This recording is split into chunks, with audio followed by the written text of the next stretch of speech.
Hi everyone, it's Marianne and welcome to my Wasteless Life. In this video, I'm going to share with you how I got my orchid plants to successfully rebloom. Thank you so much for joining me today, and if you're new, this is my Wasteless Life, where I take you along my plant and sustainable lifestyle journey and share with you some of my tips and tricks along the way. And I'm excited for today's video because I get to show off my orchid plants. I love orchids, especially their flowers. I grew up with orchids, so they remind me so much of my childhood growing up in Southeast Asia, but I've always been intimidated by them because I always had the impression that they're very hard to take care of, and we often see these plants at the clearance section at garden centers, so it's very easy to get an impression that these plants are finicky and very hard to take care of. But now that I have taken care of a couple of them, or actually I have 3 of them here right now, and I do find them relatively easy to take care of and not that hard to get to rebloom, as I've successfully rebloomed all of these 3 plants. So each of these orchid plants are in different stages of growth, and each have their own stories that I want to share with you. And I also want to share with you the steps that I took to get them to rebloom. And mind you, I'm not an expert at orchids at all compared to my house plants. I know very little about orchids, so this is all just based on my experience, so take it with a grain of salt. It might work for you, it might not, but for me, who is a novice in taking care of orchid plants, did have relatively good success in reblooming them, so I think the steps that I took might also work for you. So out of these 3 plants, this one is probably the oldest. Honestly, don't even know what is the color of the bloom of this orchid, because for as long as I can remember, it's just the foliage on this one, and we have this for like, I can't even say, I'm pretty sure at least 3 years this orchid plant is with us. And for those 3 years, I've never really took care of this orchid plant. This doesn't belong to me. But this year, when I started taking care of these 2 plants, I started paying attention to this one too. And this is the first year that it grew a new spike over here, and I'm really excited about that. And with this one, this is a plant that I got off the clearance sections at Lowe's. And again, I didn't know what color of flowers it would come out with, but this one I got like, I think around the summer of last year. And this one also didn't have any flowers already since I got it off the clearance section. It did have a couple of spikes that eventually dried out. So when I got this, it has 2 spikes of its own already, which I thought I would be able to get to rebloom from those spikes, but those spikes dried out. So this one is a new growth, and it has now bloomed about 3 flowers, and it has a bud on the way. And this one we got probably last Thanksgiving. It has white flowers, and it has probably about 6 blooms already, and those blooms lasted for quite a long time. It lasted maybe up until the end of January, but these 2 flowers are actually new blooms. So this one did come with the original blooms that it has when we bought it from the grocery store. These 2 are brand new and actually a lot larger than the blooms it originally came in. So not only this one continued to grow flowers, even though the old ones have died out, it's now starting to have new growth points here and here. I'm going to show you close up, and I'm going to tell you a little bit how I was able to get them to push out new growth. So what I know about orchids is that they're epiphytic plants. Normally they attach on trees, they do not grow on soil, so they don't really get watered very often. So with that in mind, that's how I schedule watering for my orchids. I don't water them very frequently. In many of the instructions that come with the plants when you buy them, they say you water it once a week or put an ice cube on it once a week. I never do the ice cube trick, though I understand why they say put an ice cube. I kind of understand the idea behind it, because to get your orchids to bloom, they need actually lower temperatures, not higher temperatures, in order to bloom. And I guess the ice melting on the roots of the orchids kind of triggers the plant to say, hey, it's blooming season, when maybe it's not blooming season yet for them. So, but I never did the ice cube trick. I probably water this once or twice a month. So for this one, since it's in a terracotta pot, I just give it a thorough soaking and maybe leave a little bit of water in the saucer this is on, but that's pretty much it. And with this one, since this one's in a cash bowl, I put water in it, and I kind of like treat it like one of my plants is semi-hydroponics, but I don't let it sit in water for too long. Maybe after a day, I throw out any excess water that might be left in this cash bowl. With this one is quite a different situation, because this one has leca at the bottom, and it has an orchid bark mix at the top. And this doesn't have a drainage hole. So when I'm watering this, I'm just making sure the water fills up to the level of the leca, maybe just a little bit underneath it. And then I just let the water wake up to the orchid bark, to the roots of the orchid whenever it needs water. So that way also not over watering this one as well. And so far it has been doing well. And they say one way to tell if your orchids need watering is if the roots that are showing are not green anymore. They have become very silvery or become very white. That's when you know that they need watering. So sometimes I do follow that rule, but normally I just make sure that I'm not over watering this and just water them maybe once or twice a month. And some people say orchids shouldn't be repotted in a terracotta pot or in something that is enclosed or dark, because the roots also has the ability to photosynthesize. But so far this one is doing okay, so I think it's fine. But if you're really concerned, they say you want to pot up your orchids in a pot that light and air can go through. So when you buy an orchid pot, it looks like a transparent net pot. It's made of plastic. It has lots of holes on the sides and not just at the bottom for drainage. So that's for proper aeration and also for light to go through. But again, so far, like I said, my orchids have been doing well so far in the containers or pots that they're in. And orchids are very susceptible to root rot. That's why I'm very careful with watering. And if you got a clearance orchid, I would make sure to check the root system and cut out any rotting roots that you will find. And a rotting root in an orchid is pretty much any plant that experiencing root rot. The roots will be very brown and very mushy. That will easily fall off the roots of the orchid plant. And even if you're left with nothing, that is okay. The orchids grow its roots pretty quickly, as I've noticed with all of 3 of my orchid plants. So you don't have to worry about it not growing roots or not having roots for a long time.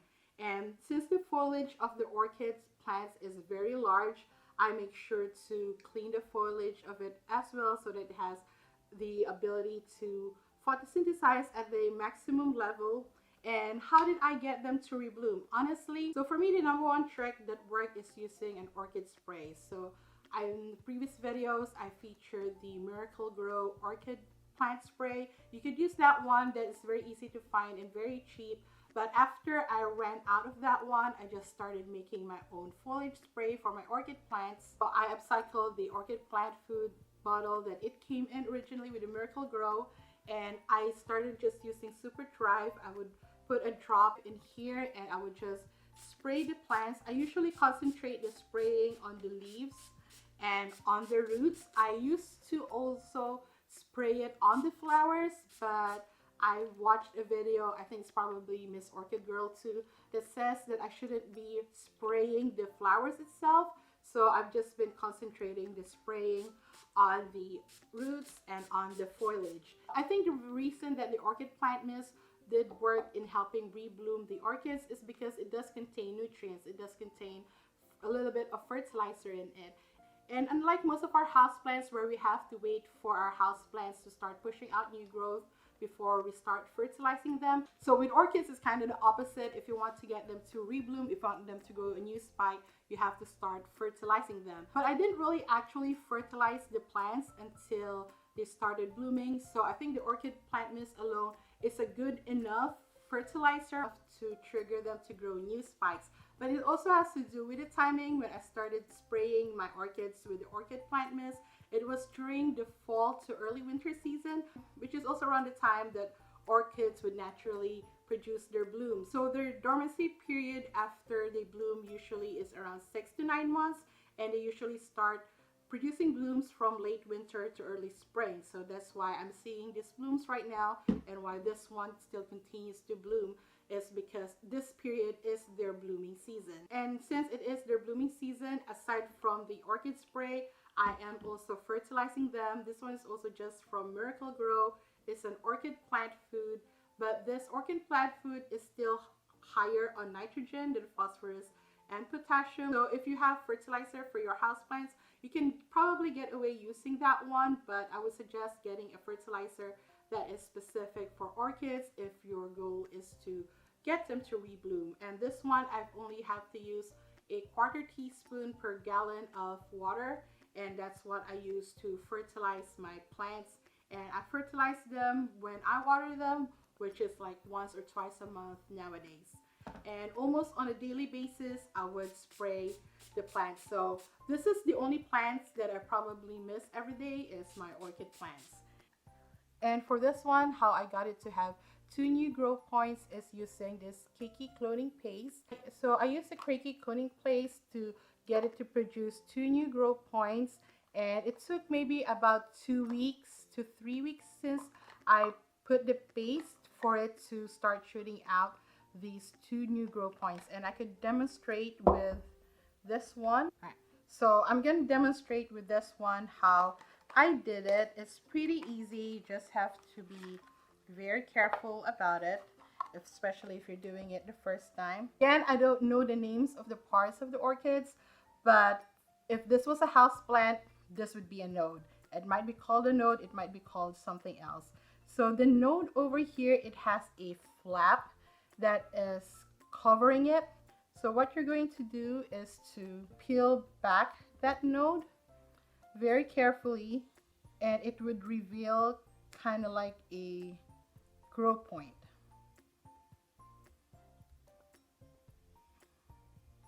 And you kind of know. Once you pull it back, you would see a very fresh green dot or spot over there. So that's what you want to see. And so taking the kiki cloning paste, just get a healthy amount of it using a cotton bud. Apply it on that exposed node.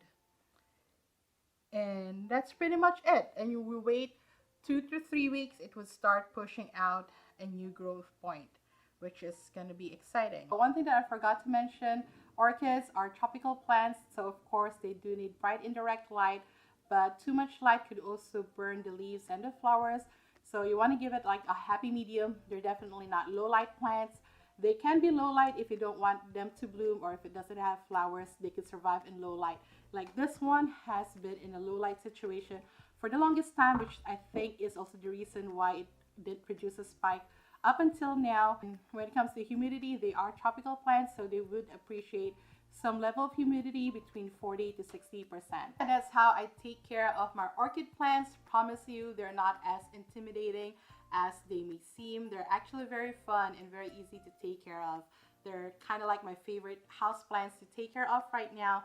And I might get some more orchids, to be honest, since I'm having so much success with this 3. Like I said, the dormancy period is 6 to 9 months, so it might actually take a long time before you can get your orchids to rebloom, especially if you got one off clearance that doesn't have any blooms right now. And with this one, it's like years before it produced a new spike. And granted, it's because I started paying attention to it again this year, but it did take quite a while to also produce this new spike.